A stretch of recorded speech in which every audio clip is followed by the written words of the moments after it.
It's rare for someone to be called a genius. It's even rarer for that same person to become one of the most elusive domestic terrorists in American history. This is the true story of a man whose IQ was reportedly around 167, even higher than Einstein. A mathematical prodigy who graduated from Harvard, became a university professor at just 25 years old, and then disappeared into the wilderness. For nearly 2 decades, he would outsmart the FBI, terrorize the United States with homemade bombs, and leave investigators chasing a ghost. His name was Ted Kaczynski. And this is where it all began.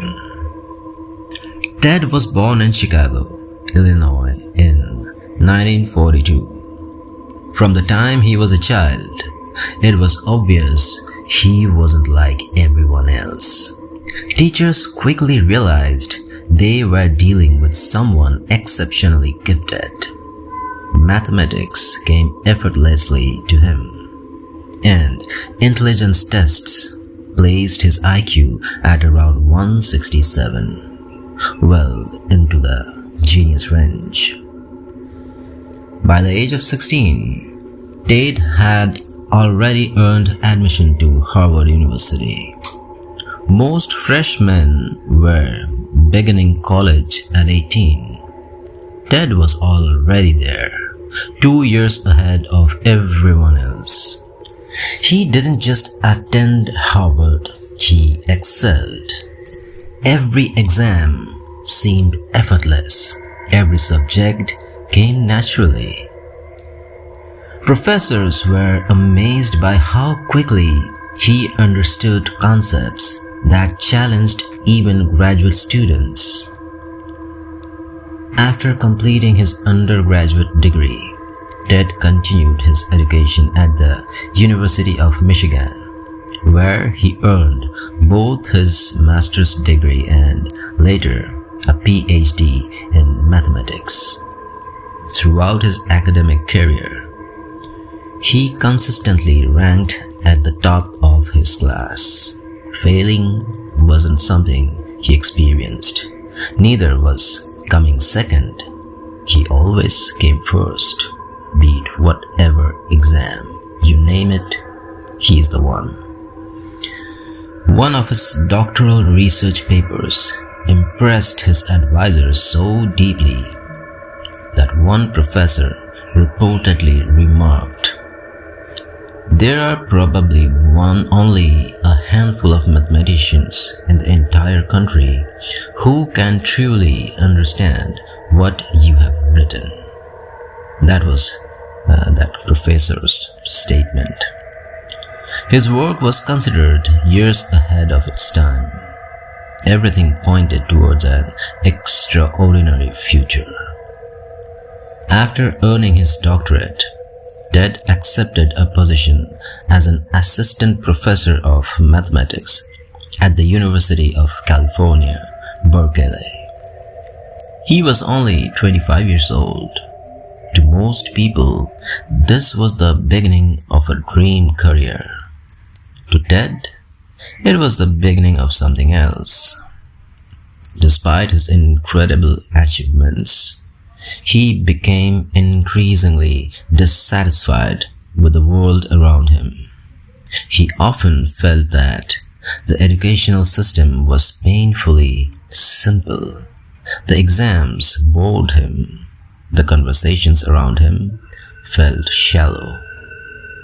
Many people who knew him later recalled that Ted increasingly believed very few people were capable of thinking at his level. The more successful he became, the more isolated he felt. Eventually, he reached a breaking point. In 1971, without warning, Ted resigned from his prestigious position at Berkeley. Friends were stunned. His family couldn't understand why someone with such an extraordinary future would walk away from everything he had worked for. But Ted had already made his decision. He wanted nothing to do with modern society anymore. After leaving California, Ted moved to a remote area outside Lincoln, Montana. Far away from cities, far away from people, far away from electricity, running water, and civilization itself. There, in the middle of the wilderness, he built a tiny wooden cabin with his own hands. The cabin had no electricity, no plumbing, no phone, no modern comforts whatsoever. It was barely large enough for one person to live inside. Yet for Ted, it was exactly where he wanted to be. He filled the cabin with books, notebooks, mathematical writings, and survival supplies. Days turned into months, months turned into years. His family knew where he lived, but had very little contact with him. Friends eventually stopped trying to reach him. One by one, people simply forgot about Ted. Hidden deep in the Montana wilderness, the brilliant young mathematician disappeared from public life. For nearly 7 years, almost nobody knew what he was doing inside that isolated cabin. Then, on May 25, 1978, a small package arrived at the home of Professor Buckley Christ, an engineering professor at Northwestern University. There was no return address, only a strange delivery label. At first, Professor Christ assumed the package had been delivered by mistake. But something about it felt wrong. Instead of opening it himself, he called the police. That decision may have saved his life. The police carefully transported the suspicious package outside before attempting to open it. The moment they did, it exploded. Fortunately, it wasn't powerful enough to kill anyone, but the blast injured a police officer and a postal employee who had helped deliver it. Professor Buckley Christ escaped unharmed. Investigators searched the damaged device for fingerprints, tool marks, or anything that could identify whoever built it. They found almost nothing. With no obvious suspects and only minor injuries, the investigation slowly lost momentum. At the time, no one realized this was only the beginning. Almost a year later, another package appeared.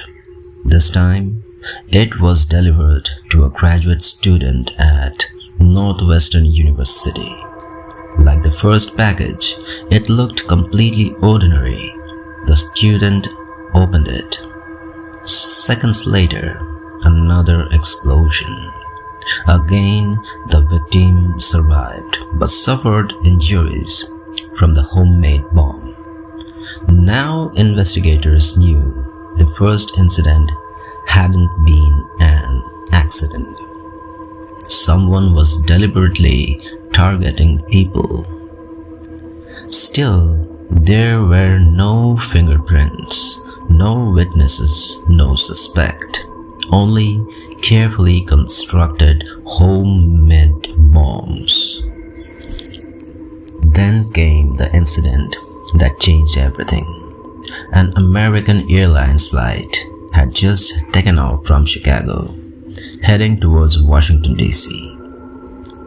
Everything appeared normal until smoke suddenly began pouring from the cargo compartment beneath the passenger cabin. The pilots immediately declared an emergency. The aircraft made a rapid emergency landing before disaster could strike. Bomb technicians searched the cargo hold. Hidden among the luggage, they found another homemade explosive device. This one was far more dangerous. Fortunately, a mechanical failure prevented it from detonating properly. Had it exploded at 30,000 feet, more than 150 passengers and crew members might never have made it home. For the first time, the FBI officially entered the investigation. Agents compared the device recovered from the airplane with the earlier bombings.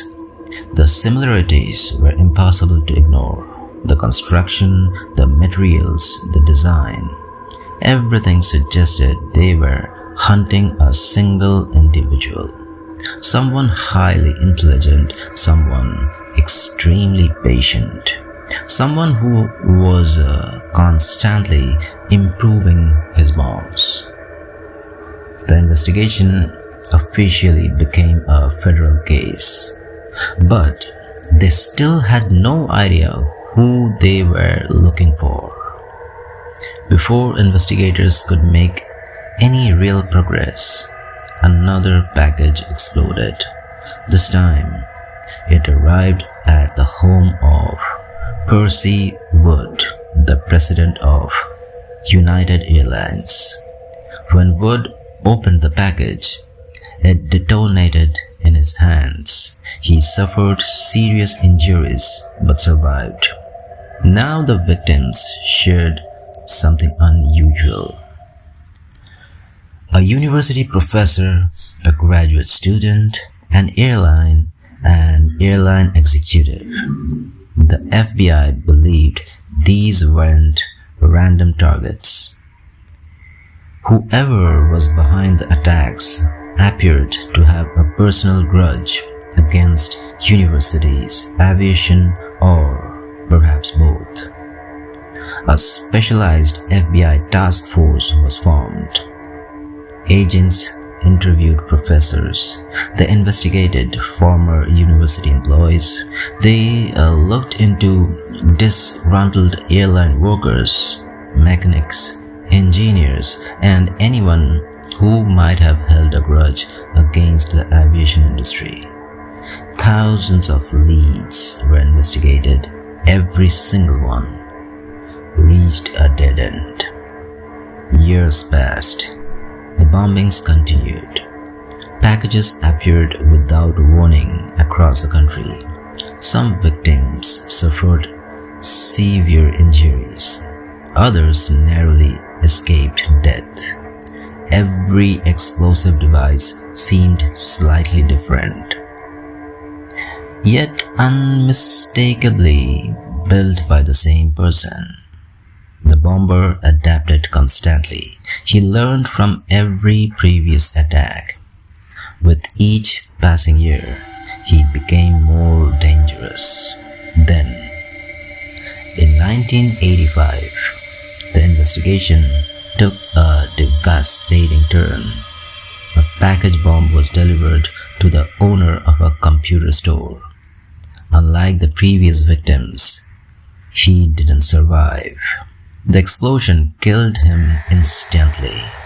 For the first time, the mysterious bomber had taken a life. The FBI dramatically expanded the investigation. Resources poured into the case. Behavioral profilers, explosives experts, forensic specialists.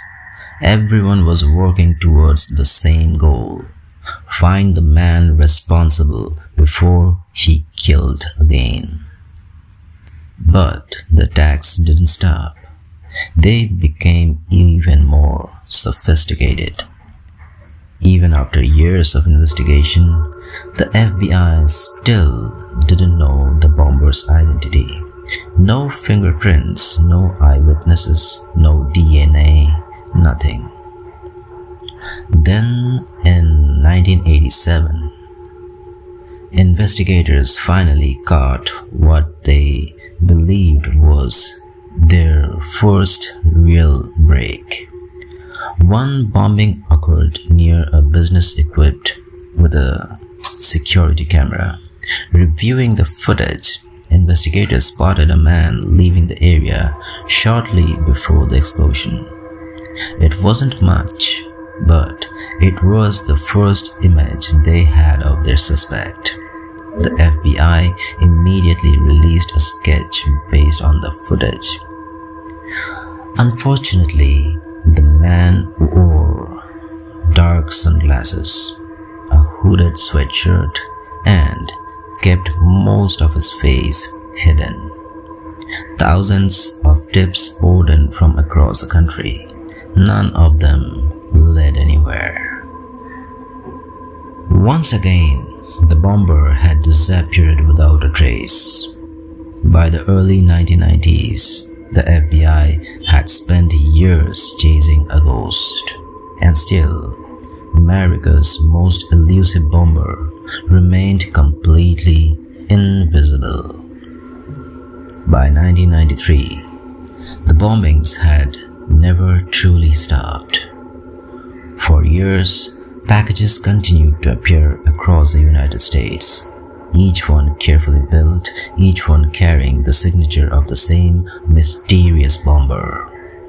Despite one of the largest investigations in FBI history, investigators still had no name, no address, no identity, only victims. In 1994, another package arrived. This time, the target was Thomas Moser, a prominent advertising executive. He opened the package and the bomb exploded. Moser was killed instantly. Alongside the device, investigators discovered a note claiming that he had been targeted because of his connection to corporate America. It was first clear indication that the bomber wasn't choosing victims randomly. He believed he was making a statement. Only a year later, another package bomb claimed another life. Its victim was Gilbert Murray, president of the California Forestry Association. Like the others before him, he never had a chance. By now, nearly 17 years had passed since the very first bombing. 3 people had been murdered, dozens more had been seriously injured, millions of dollars had been spent, thousands of agents had worked the case, yet the bomber remained invisible. The FBI finally gave the investigation an official name: Unabomber. The name came from the bomber's earliest targets. UN came from the word university. A from airline combined with bomb. Soon the media shortened it into a single name: the Unabomber. That was the name the entire country would come to know. Desperately they were looking for a big breakthrough. The FBI announced a reward of $1 million for information leading to the bomber's arrest. At the time, it was one of the largest rewards ever offered in an American criminal investigation. Thousands of tips flooded in. Every lead was investigated, every possibility was explored. Nothing worked. The The Unabomber simply vanished after every attack. It was as if he didn't exist. Then, in 1995, everything changed. Several major newspapers, including the New York Times and the Washington Post, received a mysterious letter. Inside was a 35,000-word manifesto. The anonymous writer made a demand: publish the entire document or the bombings would continue. The manifesto argued that modern technology and industrial society were destroying human freedom. It claimed that people had become slaves to technology, computers, machines, modern life. The writer believed society had lost its independence and that violence was necessary to wake people up. The FBI faced an impossible decision. Normally, they never negotiate with terrorists. But after lengthy discussions, investigators reached a different conclusion. The manifesto contained no direct instructions for violence. Instead, they hoped publishing it might trigger someone's memory, maybe a friend, a former classmate, a relative, someone who recognized the writing style. With approval from federal authorities, the newspapers published the manifesto in full. Then, the FBI waited. Weeks passed, then months. Nothing. Until one day, a man named Ted Kaczynski walked into an FBI office. He told investigators something extraordinary. The moment he had read the manifesto, he believed he recognized the author. But he didn't want to accuse anyone without being certain. So instead of contacting the FBI immediately, he hired a private investigator. For months, he quietly compared old family letters, personal writings, and the published manifesto. When the investigation was complete, his worst fear had become reality. David looked at the agents and said, "I believe the Unabomber is my brother." His name, Ted Kaczynski. The brilliant Harvard mathematician who had disappeared into the Montana wilderness decades earlier. The FBI couldn't arrest Ted based only on his brother's suspicion. They needed evidence. Agents quietly began watching the remote cabin outside Lincoln, Montana. They prepared surveillance, search warrants, arrest teams, but before they were ready, news of David's cooperation leaked to the media. The FBI feared Ted might flee. They couldn't wait any longer. In April 1996, federal agents surrounded Ted Kaczynski's isolated cabin. There was no dramatic standoff, no gunfight. Ted surrendered peacefully inside the tiny cabin. Investigators found exactly what they had hoped for: bomb-making materials, detailed journals, drafts of the manifesto, handwritten notes describing previous attacks, and enough evidence to connect Ted directly to nearly 2 decades of bombings. The mystery that had haunted America for 18 years was finally over. When questioned, Ted admitted that he believed modern technology had become humanity's greatest enemy. He claimed industrial society had destroyed freedom, and that his bombings were meant to force people to pay attention. In 1998, rather than face a possible death sentence at trial, Ted pleaded guilty.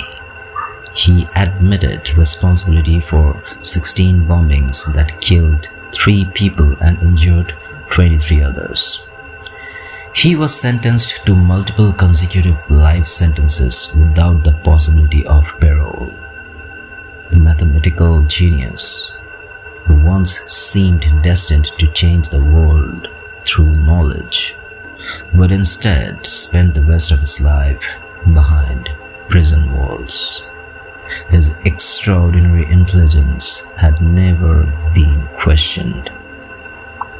But history would remember him not as one of America's greatest minds, but as one of its most notorious domestic terrorists.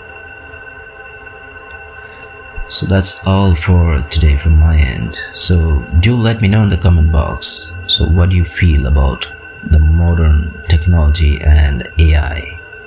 Are we becoming slaves? Let me know in the comment section. And subscribe this channel for this kind of real, true horror and crime incidents. Good night.